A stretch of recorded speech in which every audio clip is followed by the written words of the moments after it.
వారం నుంచి మన జనని హోమ్ ఫుడ్స్కి ఒకటే మెసేజెస్, ప్రాన్స్ పికిల్ ఉందా, ప్రాన్స్ పికిల్ ఉందా అని, ఇంకా చేయలేదా అని.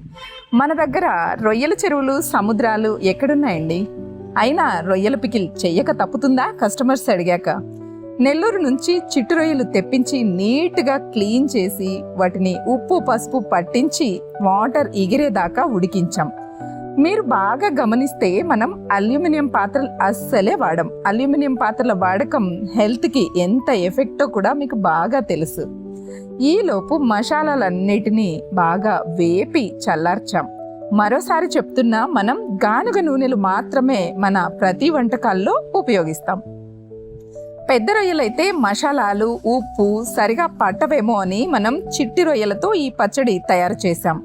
ఈ చిట్టి రొయ్యల్ని నూనెలో బాగా చిటపటమనిపించి తీసి పక్కన పెట్టి మసాలాలు, కారం, ఉప్పు, అల్లం వెల్లుల్లి పేస్ట్, ఉడికించిన ఆయిల్ అన్నీ వేసి పికిల్ని బాగా కలిపాం.